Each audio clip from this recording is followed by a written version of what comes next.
You stand up for 30 seconds. Maybe to get a glass of water. Maybe to answer a knock at the door. Maybe simply to stretch. And before you have taken 3 steps, your dog is already there. Spinning once. Pressing their nose deep into the cushion. Settling in with an expression of complete and total contentment. Most owners laugh. Some feel vaguely outmaneuvered. Nearly everyone assumes they know why it happens. They are wrong. What your dog is doing when they take your seat is not what you think. It is not cheekiness, it is not dominance, and it is not simply about warmth or comfort. It is something considerably more profound, a behavior layered with biology, attachment, and an emotional honesty that most owners spend years completely missing. By the end of this video you will understand every layer of it. And the last one, the deepest one, is the one that will genuinely change how you see your dog. Start with what your dog actually experiences when they press their nose into the spot you just left. A dog's sense of smell operates on a scale that is difficult to fully imagine. The number of scent receptors in a dog's nose dwarfs the equivalent human figure by a factor that puts them in an entirely different sensory world. What you experience as a warm cushion, your dog experiences as a dense, layered, extraordinarily detailed chemical record of you. Every time you sit in that spot, you leave behind a signature, the natural oils of your skin, trace hormones, the subtle shifts in your body chemistry that accompany different emotional states. Stressed, relaxed, tired, energized, all of it is encoded in the scent that saturates your seat. Research has demonstrated that dogs can distinguish human emotional states through scent alone. Your dog does not just smell that you were there. They read who you were when you were there. So when your dog presses their face into your cushion and exhales slowly, they are not being opportunistic. They are doing something ancient. They are wrapping themselves in the chemical equivalent of your presence. When you are not physically beside them, your seat is the closest available version of you that exists in the room. And they go to it every time. That is the first layer. But it is only the beginning. Here is where most owners have the story completely backwards. The instinctive interpretation when a dog takes your seat is that they are taking something. Claiming it. Winning some small domestic power struggle. That framing comes from outdated ideas about dog behavior that have been largely dismantled by modern research, but it persists because it maps neatly onto human social logic. Dogs do not experience it that way. Dogs are descended from animals who operated within clear social bonds where one of the most meaningful things a member of the group could do was protect and preserve the space of the individuals they were most attached to. Not claim it for themselves, protect it. Maintain it. Keep the presence of the most important person concentrated and safe in their absence. When your dog settles into your seat, a significant part of what is happening is preservation. They are keeping your space. They are maintaining the density of your scent in the place where you belong. They are, in their own quiet way, holding something for you while you are gone. Research into canine attachment behavior has found that dogs with stronger bonds to their owners show significantly more seat-occupying and owner-item-seeking behavior than dogs with weaker bonds. The stronger the attachment, the more they seek your spaces and your objects. In other words, the more your dog loves you, the more likely they are to be in your seat the moment you leave it. Think about this question. Why your seat? Not the armchair across the room. Not the other end of the sofa. Not the warm patch of afternoon sun on the floor that has been available all day. Your exact spot. Dogs are extraordinarily observant. They spend their entire lives building a detailed internal map of the household they live in, who moves where, who controls what, who sits in which spot and with what kind of energy and for how long. Over weeks and months and years, this map becomes remarkably precise.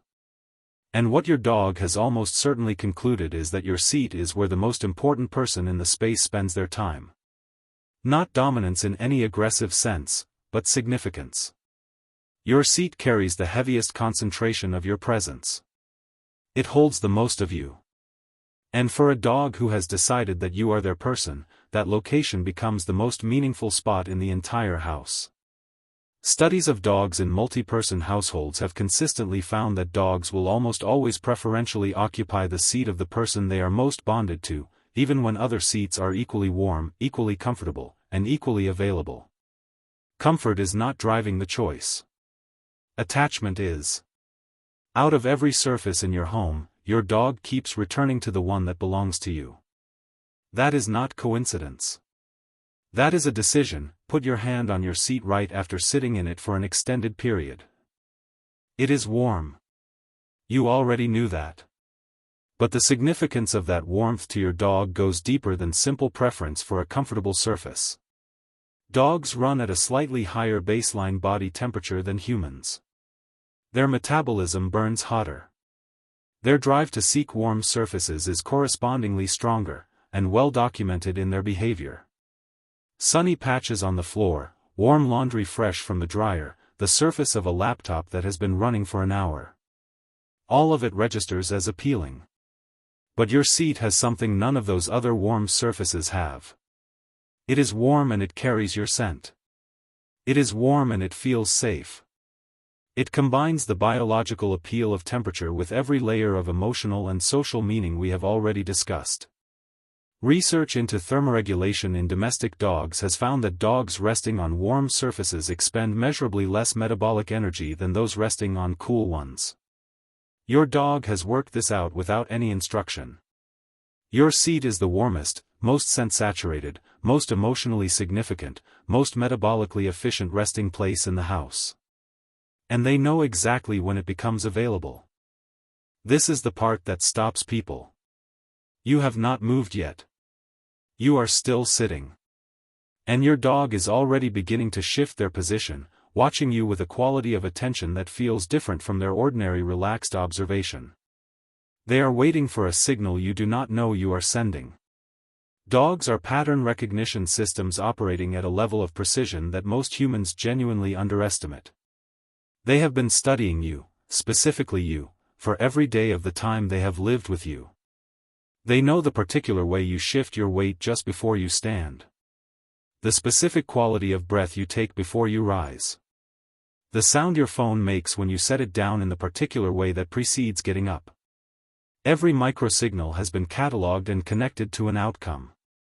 Research in animal cognition has consistently found that dogs can predict routine human behaviors with remarkable accuracy based on unconscious cues their owners produce before consciously deciding to act. The same cognitive process that allows many dogs to know their owner is coming home before a car has turned onto the street is operating in real time on your sofa. Your dog is not reacting to you getting up. They are anticipating it. They are already moving based on signals you produced before you consciously chose to move. By the time you are standing, they have already calculated the trajectory, covered the distance, and settled in. Here is something that used to be controversial in animal behavior science and is now increasingly well supported. Dogs do not simply observe humans. They learn from watching us. They model behavior on ours in ways that go considerably beyond basic conditioning. Researchers have demonstrated that dogs engage in observational learning at a genuinely sophisticated level, watching what their owners do, forming associations between behaviors and outcomes, and applying what they have observed to their own choices. Your seat is a direct product of this process. Your dog has watched you return to that spot day after day, month after month. They have observed how your body settles there, the relaxation that follows, the extended time you spend, the ease and comfort of your presence in that particular location. And somewhere in their assessment of the world, they have concluded that this must be the right place to be. If you keep choosing it, if you seem most at ease there, if that is where you consistently settle, then that seat must hold something worth having. This is also why dogs tend to mirror their owners' emotional states over time. Calm owners tend to have calmer dogs. It is not simply matched personalities. It is active social learning. Your dog is taking their cues from you constantly, and your seat is the most visible and concrete expression of that process. Now bring all of it together.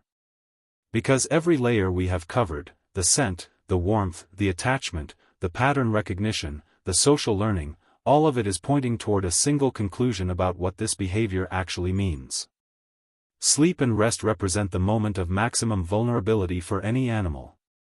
When a dog lets their guard down, their awareness drops and their defenses go offline. The decision of where to do that is not casual.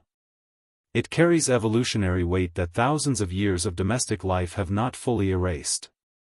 A dog choosing where to rest is making a statement about what feels safe.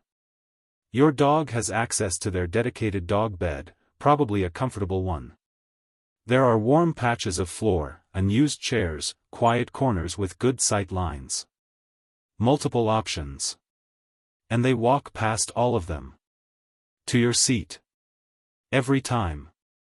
Because your seat is where the world feels most manageable. Where their guard can come down most completely.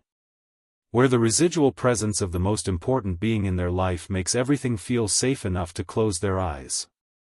They are not choosing a cushion. They are choosing you, or the closest available version of you when you are not there. They are telling you, in the most honest language available to them, that you are their safe place. That the world is worth resting in because you are in it. Research on attachment in domestic dogs consistently shows that the strength of the human-dog bond is one of the strongest predictors of a dog's overall well-being, stress response, and resilience. And the behaviors that express that bond, seeking the owner's scent, occupying the owner's space, staying near the owner's presence in whatever form is available, are among the clearest indicators of that strength. So the next time you return from the kitchen and find your dog settled in your spot, looking up at you with those entirely unapologetic eyes. Pause before you move them. What you are looking at is not a dog who is being cheeky or dominant or difficult. You are looking at a dog who found the place in your home that smells most like you, holds your warmth, carries your presence, and chose to be vulnerable there. Because you make them feel that safe. There is no cleaner expression of love than that. Subscribe to Raffaloo. Remy will be in your seat before you finish reading this. Paw prints.